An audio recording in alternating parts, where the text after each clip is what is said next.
Hello, folks. We are back with our last and final recap on Luther, Never Too Much.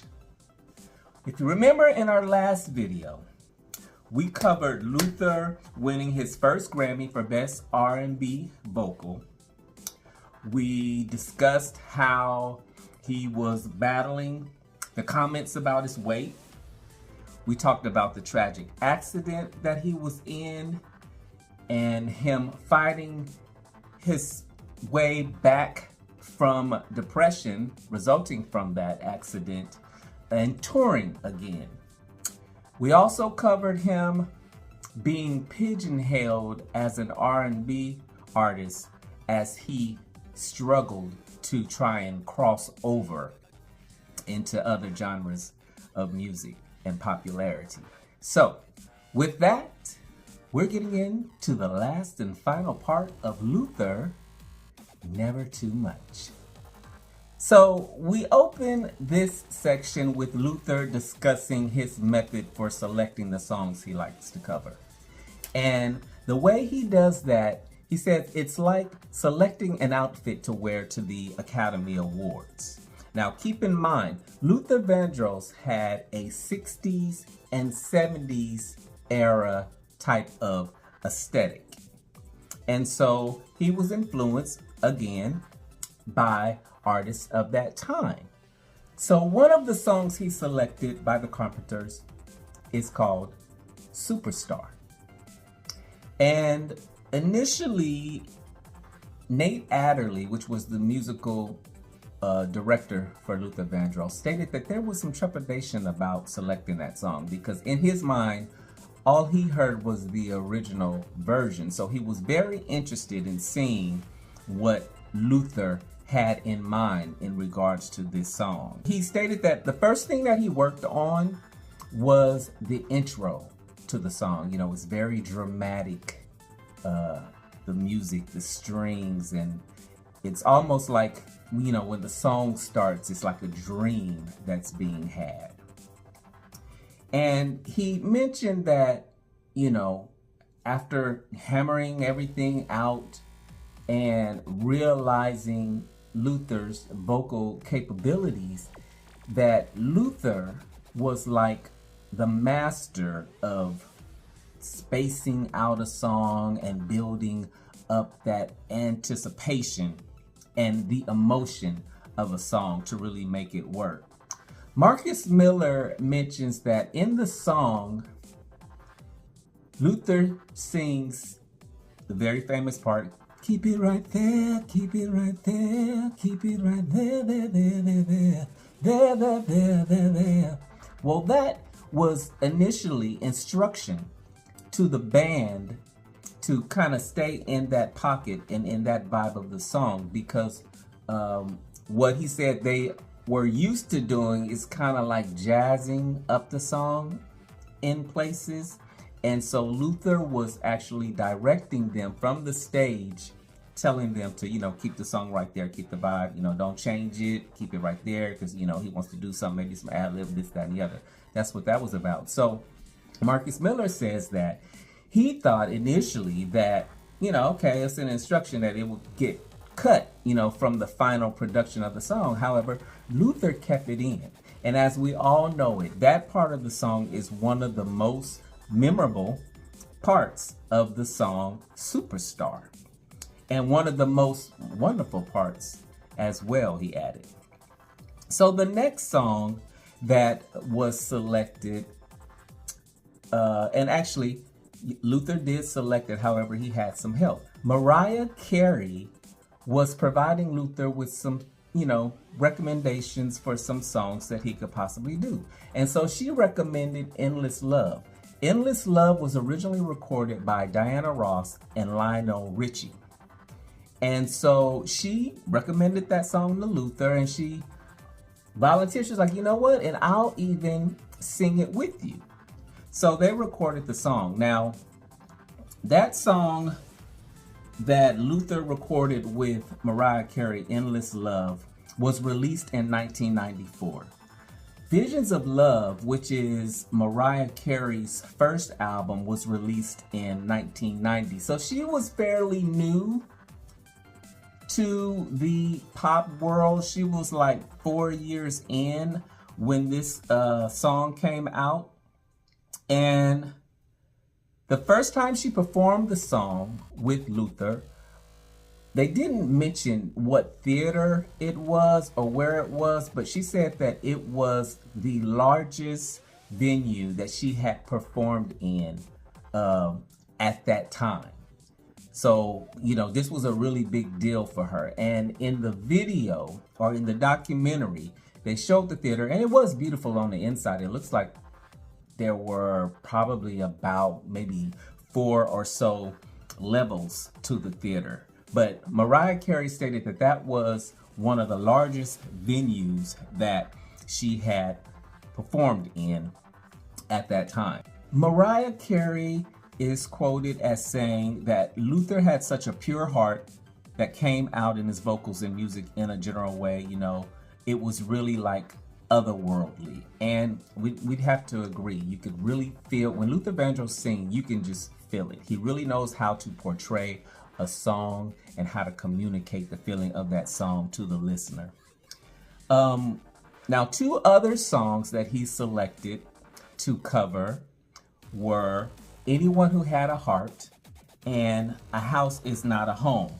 Now, A House Is Not a Home, both of those songs were recorded originally by one of his faves, Dionne Warwick, right? And Dionne Warwick says, "What I loved more than anything about hearing the songs that he decided he wanted to record of mine was that he made him his own." And you know what? Any artist would hope to hear that from someone whose song they have covered. I mean, that is a huge compliment, especially when an artist can appreciate another artist for their interpretation of that particular song. Now, she also goes on to remember hearing A House Is Not a Home for the first time, and she states that she couldn't believe what she was hearing. She told him, quote, "Baby doll, you have just given me the definitive version of that song." It's like, wow. Imagine someone singing a song that you recorded and then that song becoming the blueprint. That is huge, and only an artist like Luther Vandross could pull something like that off. Now, Luther performed A House Is Not a Home at the NAACP Awards for Dionne Warwick when they honored her. And Dionne says that it was very overwhelming for her watching that performance. She says that Luther just really showed out that night. And I've seen that video, and he really sang the hell out of that song. He really did. It was a beautiful performance, very great. And still, when you listen to it to this day, I get chills. I mean, watching the video, you know, the guy was an expert. He knew his craft, he knew it well, and it was just undeniable. So, next, the documentary talks about how hip hop enters the scene, and that creates challenges for R&B artists. Now, R&B artists of that time, they've experienced their level of success. They're used to experiencing a certain level of success, and hip hop kind of took that away and had these R&B artists having to rethink how they would measure success, considering that hip hop was now the spotlight, and that's where the gravitational pull was. In 2001, Luther leaves Epic Records and he joins Clive Davis's new record label called J Records. All right. Now, at that time, he had not released an album since 1998, and he was really wanting to be back on the charts, at the top of the charts with platinum albums again. So he went to Clive to help, because Clive was known for his expertise in executive producing. especially for Black artists. He had worked with artists such as Aretha Franklin, again, Luther's favorite, Dionne Warwick, again, Luther's favorite, and Whitney Houston. I'm sure it was a favorite of Luther's. Definitely a favorite of mine. Love me some Whitney. We all do, right? And we all miss her as well. Again, Luther wanted hits. And so Clive asked, because keep in mind, Luther, remember, he was the writer. He was the arranger of songs, you know, and pretty much kind of helped with the choreography too with his whole show. So Clive was a bit concerned. He was like, okay, you know, you can come over here and I can help you, but will you be willing to allow me to present to you outside material for you to record? And so Luther was open to it. He was like, yeah, he's totally open to it. He really wanted to be #1 on the charts and be recognized for that. And that was a good decision that he made.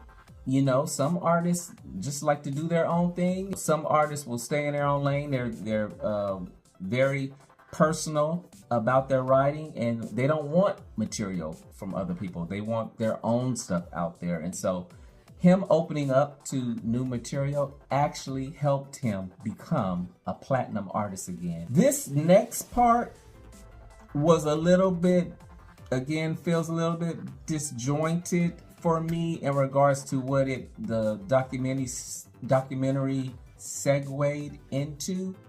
But now we're talking about Luther wanting love.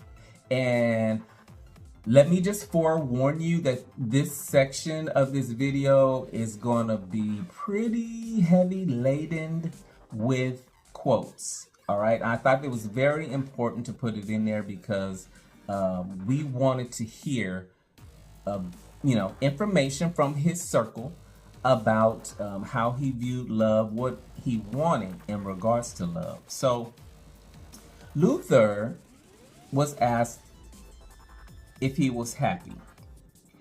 And this is what he stated, and I quote, "I am happy now more than I've ever been, but I expect to one day be the happiest I can be. I'm still looking for that meaningful other person in my life. That is something that baffles me that I haven't been able to find." That seems like such a basic thing. Sometimes I think that fate has to work with you to find certain things. I mean, if fate wants you to find love, you could hide in the basement of your house with all the doors bolted and it'll still happen. So Luther was always hopeful for love, but it was something that was just eluding him. He was asked what was his favorite song that he recorded. And the favorite song that he recorded, he says, is Any Love, which is one of my favorites as well. He touts it as probably the only autobiographical song that he wrote. And he says that because it was exactly the way he was feeling at the time that he wrote the song. Max, I don't know how to pronounce his last name. It's SZA, so I think it's SZA. We're gonna call him SZA, okay? So, because his last name is spelled SZADEK, so we're gonna call him SZA. I don't know if that's how you pronounce it or not. No disrespect, but that's what we're calling him for this. And then after that, we're gonna call him by his title. So Matt SZA is the personal assistant of Luther Vandross. And he was saying how he loved that song, Any Love, before he started working for Luther Vandross. But when he started working for Vandross, he didn't like it at all. In fact, he started to hate it because he started to understand the desperation behind the lyrics, being so close, you know, to Luther Vandross and understanding his need for love. And he stated that the thing that really bothered him the most was that it wasn't that, you know, he was just wanting love, but he wanted any love. And he thought that that was a really sad thing in Luther's life and regarding Luther's life. Now, to his friends, Luther would say, and I quote, "I feel like a trick has been played on me. Well, God has given me everything that I asked for, except for this one thing, to have one person who loves me." So his friends, as good friends would do, never made the issue of partnership ever the focus of their friendship. They kind of blissfully, ignored that aspect of his life in order to support him in being comfortable, with the situation. When asked if he spent more time being in love or waiting for love, Luther answered, quote, "Waiting. And the time that was spent being in love was largely, unfortunately, always unrequited, unreciprocated, whatever the word is. I don't consider myself unlovable by any stretch, but no, that has not happened. So I'm still waiting," end quote. And his personal assistant says there was something inside of Luther that in some ways felt like he couldn't share all of himself with the world. And Deborah McDuffie, which was a lifelong friend, stated that, because of the stigma of being gay, if he was to come out, he couldn't bear it. He'd rather be alone than have that stigma attached to him. And his co-writer, Richard Marx, states that, what pissed him off in regards to some of his friends that knew him personally was that they would talk about his personal life. And then at this point, this is when they play a clip of Patti LaBelle on Andy Cohen's show.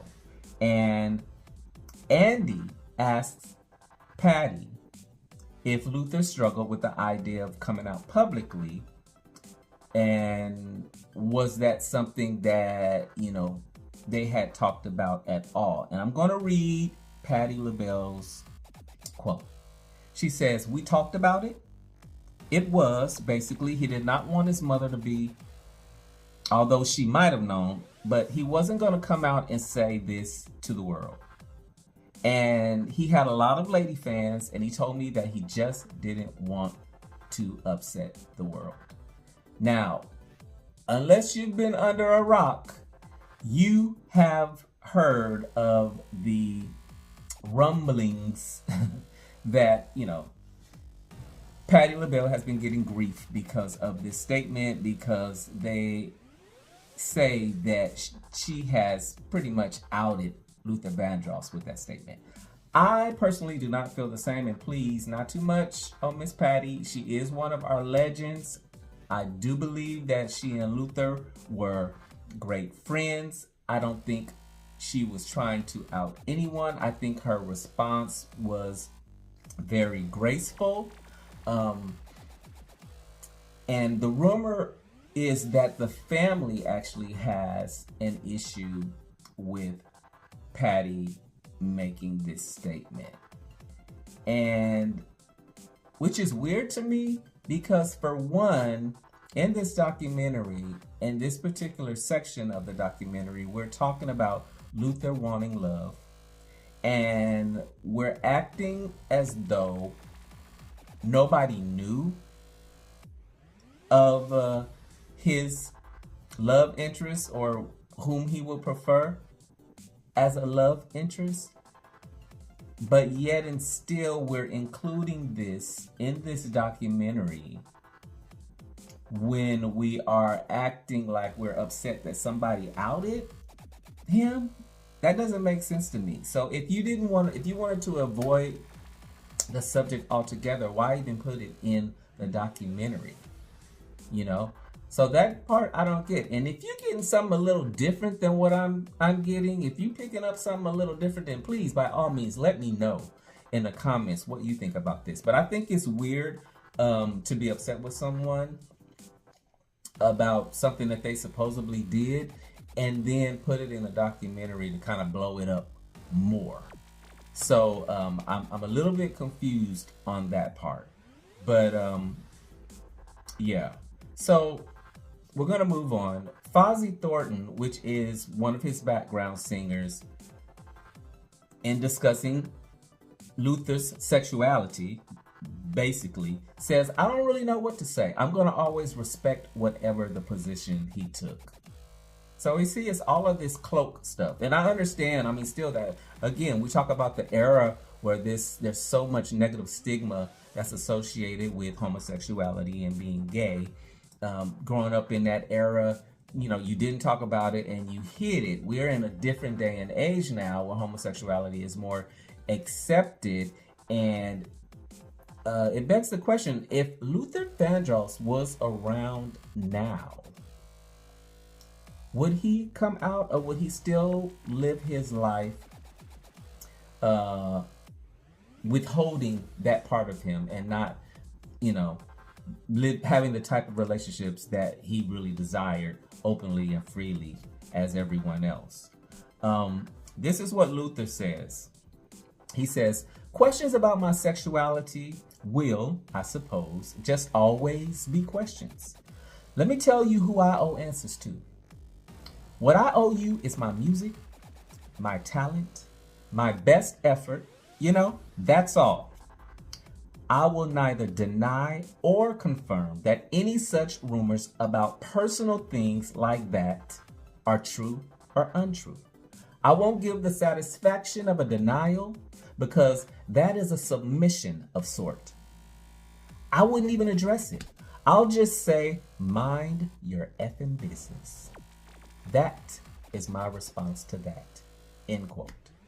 So Luther, he just wants to live his life. And like many artists, though, they're like, hey, focus on the music. Don't worry about what I'm doing in my personal life. Which, you know, they do have a point. If they want to share, they can share. If they don't, they don't. They shouldn't be badgered. We shouldn't badger anyone for information that is really not ours to have and doesn't really enhance our lives in any shape or form, quite honestly, especially if you're not, you know, they're not in your universe that way. So I don't know.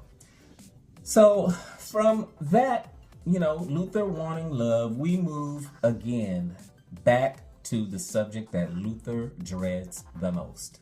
And that is the return to Luther's weight loss and gain. This segment starts with Fox News interviewing him about his weight.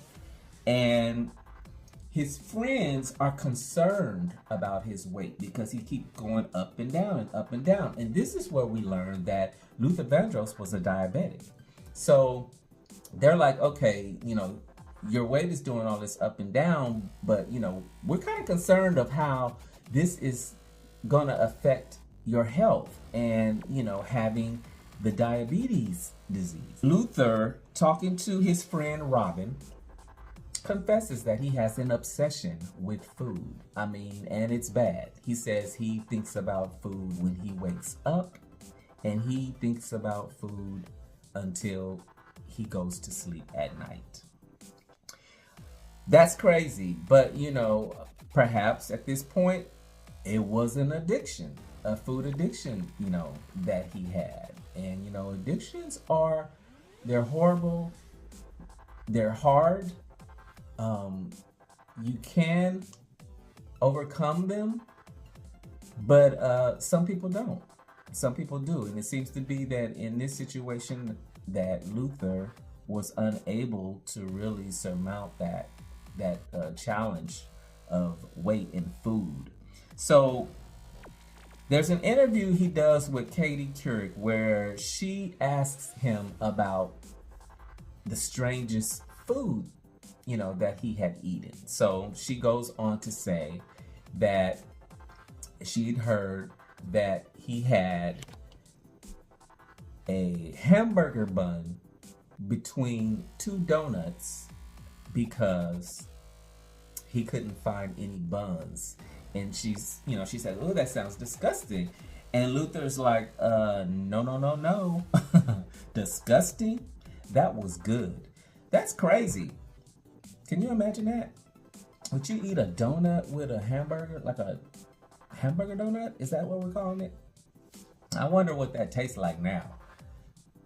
I don't know. That's kind of crazy.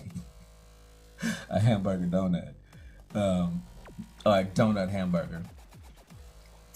So his co-writer was saying how, it's just very disappointing that, when Luther would have these interviews, instead of it being about the music and his great, extraordinary talent, that they would always reduce it down to a soundbite about, his weight and, the type of struggles that he was having with his weight. And he said that it absolutely irritated Luther when he was asked questions about his weight.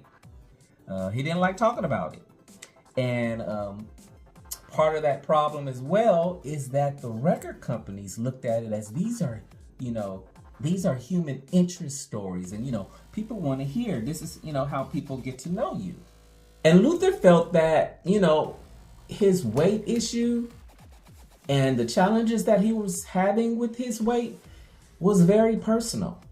Very personal. And he didn't want the anxiety of having to discuss it and then dealing with what if I gain it back. So, they see me now at this time, he had lost the weight and everything. And they're talking about his weight loss and this, that, and the other. But he was always in fear of, what if I gain it back? It's because, of course, he was on a yo-yo with this weight thing. And so he never really liked talking about it and dealing with it. And so his personal assistant stated that Luther had begun to manage his weight, right? He was doing well with the weight. And then the record company begins to promote the record and makes his weight loss like the focus of the promotion of the record. And so he said that it was kind of too much. It was too much for Luther. It broke him, and he began to gain the weight back. Earlier in the video, we talked about the comments about his weight. And so again, this time they show a clip of Cedric the Entertainer sharing a joke about Luther. And the joke goes, Big Luther, not Little Luther. I don't do Little Luther. I like Big Curl Ain't Quite Right Luther. That's the one I like. That was a joke that Cedric the Entertainer would use in his stand-up comedy. Jamie Foxx also spoke about, Luther's weight challenges. And he said, to the effect that, he wished that fans at that time, or that he knew that fans at that time loved him regardless of if he was big or if he was small. And he also mentioned how, us as Black people can be when we see someone who has lost a lot of weight and we start questioning things like, are they sick? Robin Clark, his childhood friend, says that when Luther was under stress, he would eat. Now, Luther begins to work on his next record, and Robin Clark, his childhood friend, states that he was in the studio like 24/7, working crazy to get the album out. And then Fonzie Thornton speaks of how Luther shared the track for Dance With My Father with him. And he said pretty much that, it was so beautiful, it made him very emotional. And he says that Luther told him, this is going to be my career song.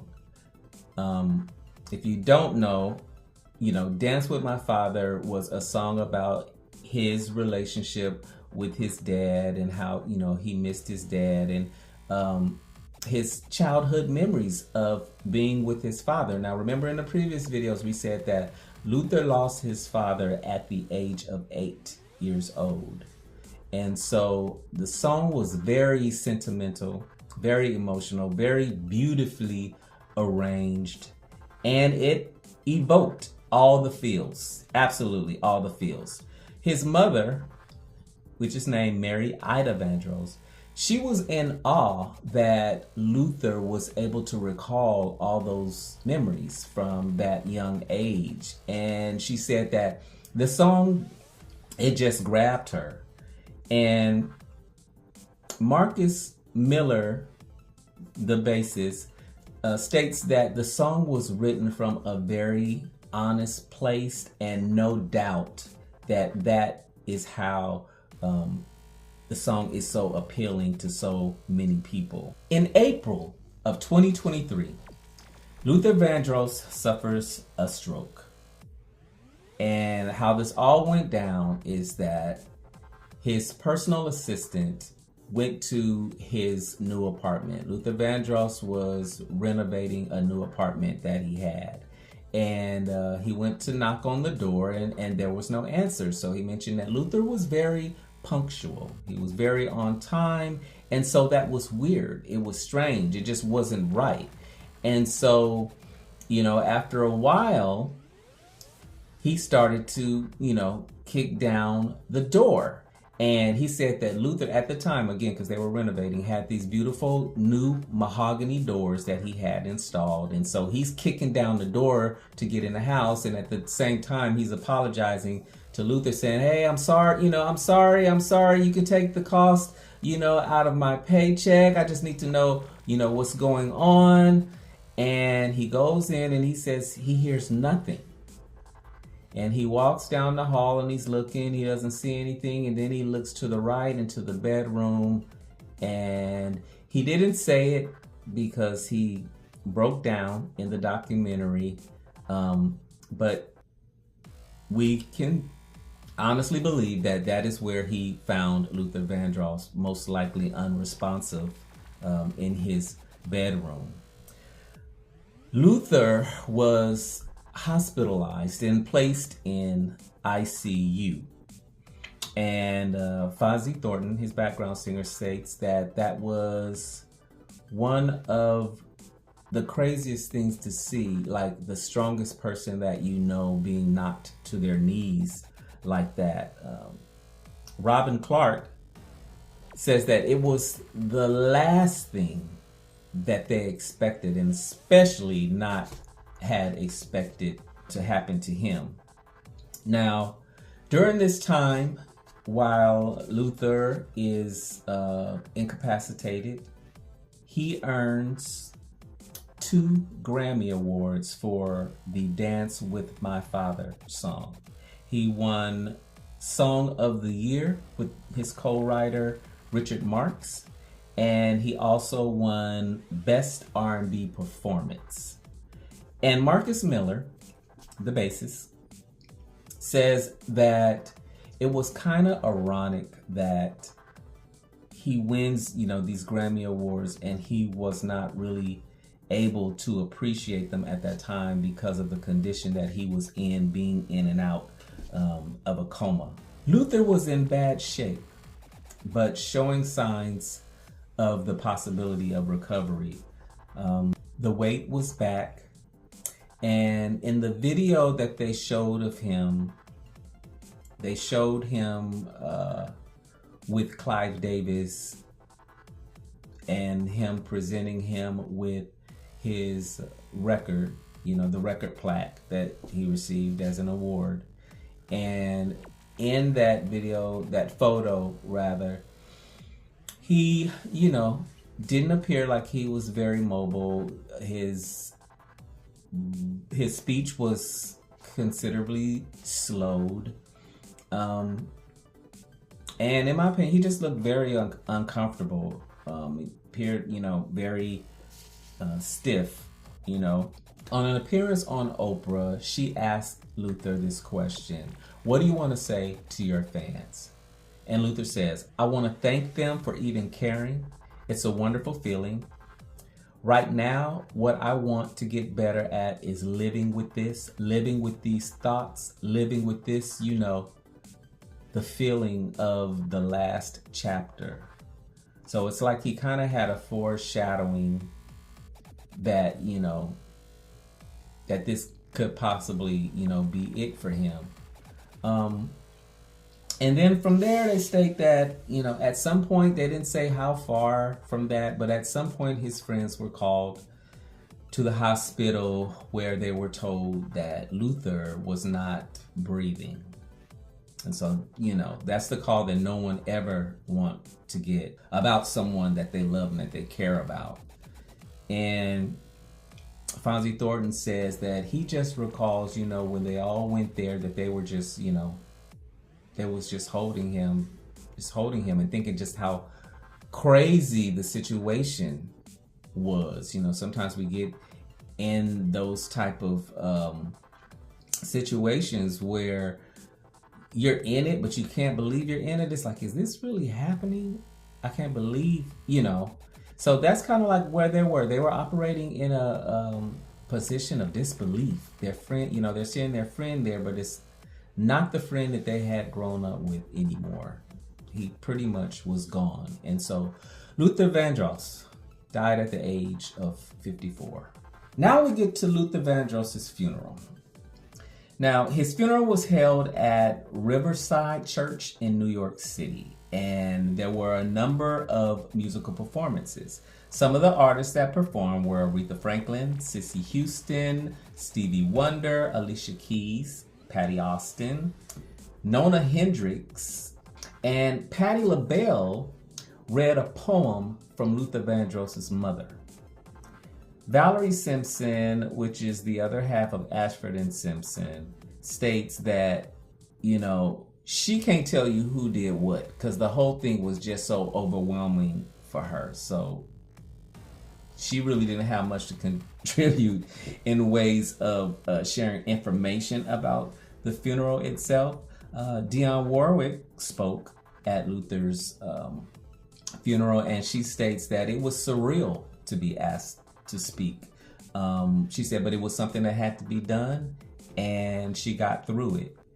Ava Cherry, which is one of Luther Vandross's background singers as well, says that the day of his funeral was so beautiful. We got up and sang. Everybody sang. Stevie was singing, Alicia Keys, everybody. Freddie Jackson, everybody was there, and we made it a celebration.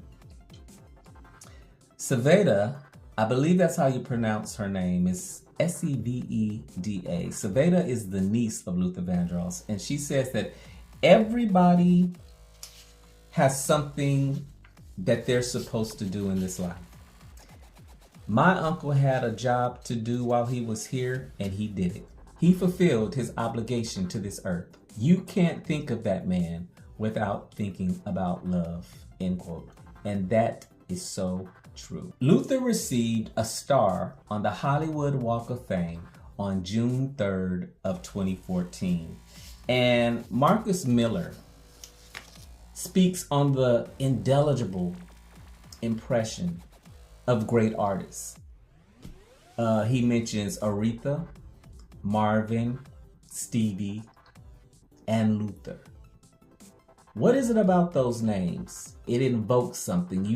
There's a brand surrounding it in regards to musicality, in regards to genius, in regards to portraying, in regards to emotions, right? Greats.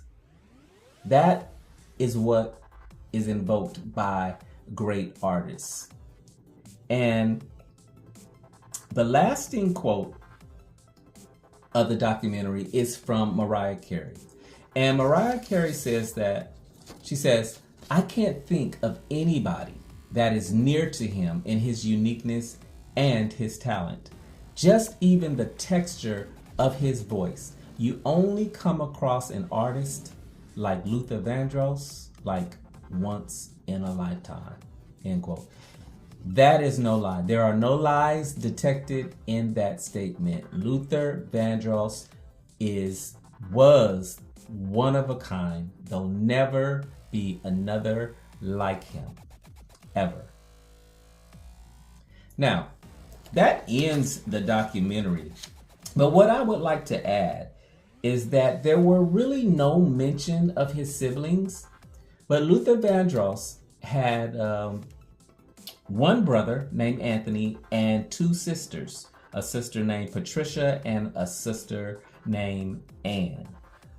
Now, aside from that, I believe that the documentary was very insightful and it was well produced. They did a great job with laying out the information in regards to Luther Vandross' life and his rise as a superstar and an R&B iconic performer.